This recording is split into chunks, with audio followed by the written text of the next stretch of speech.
और चल पड़े। और भैया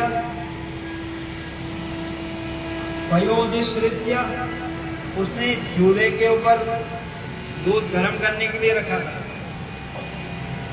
उबल रहा था, वो थोड़ी देर में उबल जाएगा।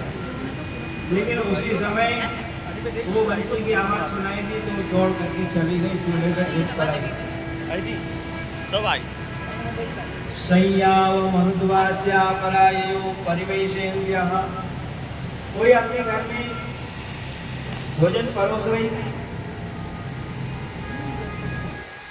आधा परोसा और आधी थाली बाकी, वो आधा भोजन परोसा है और इतने में ही बंसी की आवाज सुनाई दी तो वो छोड़ दो, अरे कटे जाए, चलिए परिवेश है। और कोई अपने बच्चे को दूध पिला रही थी, कोई अपने बच्चे को दूध पिला रही थी, तो दूध पिलाते पिलाते में आवाज सुनाई दी तो उसको वैसे ही छोड़ दी। चलिए शुश्रूषन्त्या पति, तो पति के चरण दबा दे, एक पांव दबाए दूसरा, चलिए भगवान के प्रति इतना स्नेह था। अश्नन्त्योपास्य भोजन, वो एक ग्रास मुंह में रखा और अंदर दवा खा रही थी तो दूसरा उठाया और आवाज सुनाई दी तो ऐसे कैसे ही चल पड़ेगी, हाथ धोए कुल्ला करे कुछ नहीं, ऐसे जिस हालत में थी। कोई घर के अंदर लेपन कर रही, गोबर लेप रही, वो गोबर हाथ में लगा हुआ है वैसे ही चल पड़े। तो भगवान ने बुलाया, वैसे कंडीशन में जाना है, वापस नहीं आएंगे सब, ना तो भगवान बुला रहे हैं भगवान के दर्शन के लिए। और कोई अपना श्रृंगार कर रही थी, श्रृंगार कर रही थी, एक आंख में काजल लगाया और दूसरे में लगाया ही नहीं, और इतने में आवाज सुनाई दी तो वो हाथ में, आजकल क्या रहता है पेंसिल, वो लेकर के चली। कुछ श्रृंगार कर रही होगी तो थोड़ा किया और थोड़ा हाथ में रह गया और कपड़े पहन रही थी, ऐसी हालत हो गई कि भाल की बेंदी, बिंदी लगानी थी, यहाँ लगाते लगाते आवाज सुनाई तो यहाँ लगती, भाल की बेंदी कपोल नहीं और पाँव की पायल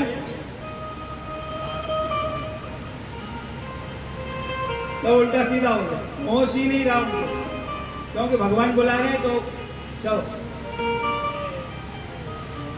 सब की सब पहुंच गए।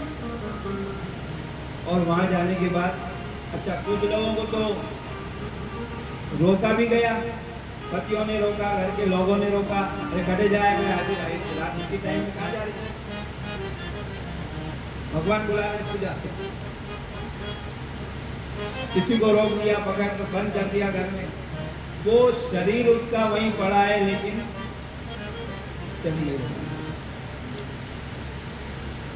भैया भगवान के पास पहुंच गए। वो राजा के मन में भी एक बात आई, राजा ने पूछा महाराज भगवान को वो पति के रूप में देखती थी और भगवान ने ये सब लीला रासलीला की, ऐसा क्यों आपको समझ में नहीं। तब सुखदेव जी कहते भैया हमने तुमको पहले ही कहा था कि भगवान का ये प्राकृत शरीर नहीं और लोगों की तरह उनका शरीर नहीं, और ये गोपियां भी सामान्य स्त्रियां नहीं है, भगवान की उनकी अपनी गोपी। ये बहुत बड़े रहस्य की और शंका की बात, लेकिन यहाँ पर शास्त्रकारों ने ये बात बतलाई है, अन्यत्र और भी बातें हुई हैं। ये जो गोपियां हैं, ये गोपियां वस्तुतः रामावतार में जब भगवान जनकपुरी में गए तो वहां की समस्त स्त्रियों ने, उन कन्याओं ने वहां उनको देखा तो उनकी इच्छा हो गई ये वर हमको प्राप्त हो तो कितना अच्छा। तो भगवान ने कहा भैया एक पत्नी व्रत धरो राम, मैंने इस समय निश्चय किया कि एक पत्नी है, कालांतर में जब हमारा दूसरा अवतार होगा तो तुम्हारी इच्छा पूरी होगी। उन्होंने तब से वो विवाह भी नहीं किया। दूसरा, गोपियों में कुछ ऋषि रूपा, जब भगवान राम वन में गए तो उस समय में सीता जी के साथ गए, राम लक्ष्मण और सीता तीनों गए। अब जब भगवान राम वन में गए तो ऋषि मुनियों ने उनका दर्शन किया। उनके मन में एक बात आई, हम यहाँ जंगल में अकेले पड़े और हमारे भगवान राम जी वन में आए तो यहाँ पत्नी को साथ लेकर के आए, हमने तो विवाह नहीं किया। लेकिन चलो कोई बात नहीं, अगली बार जब मौका लगेगा तो भगवान का दर्शन करें। एक तो विवाह की इच्छा हो, दूसरी इच्छा ये थी, उसको बात में बता, पहले ये बात कर लेते हैं कि उन्होंने प्रतीक्षा की, भगवान को ये बात मालूम पड़ी, इन ऋषियों की भी इच्छा हो गई कि विवाह करना, क्या करना चाहते, इतनी लड़कियां कहां से आई।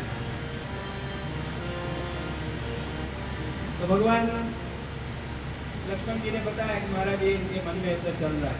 भगवान ने कहा अच्छा ठीक है, अभी हमारे नाटक का पहला दृश्य इन्होंने देखा, पहला सीन देखा, अब दूसरा सीन दिखाते हैं। कुछ समय के बाद भगवान पंचवटी में गए, नासिक, वो दंडकारण्य में गए और वहां जाने के बाद रावण ने सीता का हरण कर दिया और राम जी सीता जी की तलाश में थे, राम लक्ष्मण दोनों। सबको पूछते हे खग हे मृग श्रेणी, पशुओं को पूछते हैं, पक्षियों को पूछते हैं, मृगों को पूछते हैं, जो सीता जी को देखा है, सीता मृग नैनी को कहीं देखा है? लताओं से, पत्रों से, वृक्षों से, सबसे पूछते हैं, जो मिल जाए उन्हें पूछो देखा। और फिर कभी कभी तो रोने लग जाते, हाँ सीते के नहीं, कौन ले गया, कौन ले गया, रो रहे। भगवान ने लक्ष्मण जी को कहा अब उनको बुलाओ, ये हमारे नाटक का दूसरा पार्ट। सबको चलो दर्शन करने जाते हैं, भगवान जंगल में आए हैं, दर्शन करें। विचार किया था कि आप जब जनकपुरी में गए थे तो उससे पहले एक पत्थर का चरण स्पर्श हो गया तो वो स्त्री बन गई। अपन भी एक एक पत्थर ले चलते, एक एक घाटा ले जाओ, मैं भगवान के ढोक दूंगा तो वो चरण अड़ा देंगे, स्पर्श करा देंगे, लड़की बन जाएगी और हमारा काम हो जाएगा। वो एक एक लेकर के आए। अब वहां पहुंचे और वहां जाकर के वो दृश्य देखा, हाँ सीते के नीचे फूल ले जो सारी सीता कटे गई। आए ऋषियों ने वो सीन देखा, अरे स्त्री के लिए रोना भी पड़ता है, पत्नी के। हम तो सोचते थे मजा ही मजा है, लेकिन रोना भी पड़ता है। नहीं हमको ब्याह नहीं करना पड़ेगा। सबने वो पत्थर फेंका। फिर उनको जो ज्ञान हुआ उन्होंने एक बात मन में लाई, हे भगवान, जैसे आपने सीता जी को अपने साथ रखा वैसे ही कभी हमारे ऊपर भी कृपा हो जाए तो वो भी गोपी बन गए। सब जगह अलग अलग बात। और जब रास होती है तो रास में राधा जी के श्री अंग से उनके रोम रोम से करोड़ों गोपियों के प्रकट होने की बात, तो वो सब अपनी है। इसके अतिरिक्त अन्य एक बात और भी आती है।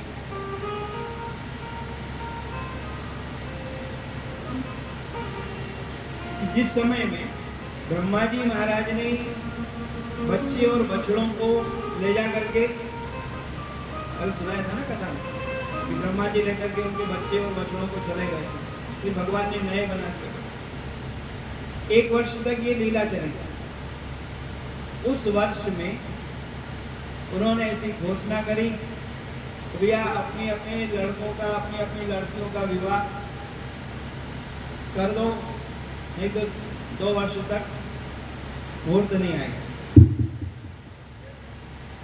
तो जो कृष्ण ही सब कुछ बने, सब ब्रज के बच्चे वो भगवान बने, उसकी लकड़ी भी वो है, उसकी टोपी भी वो है, उसका सब कुछ कृष्णमय था। उस वर्ष में उनका विवाह उन लड़कियों के साथ। अब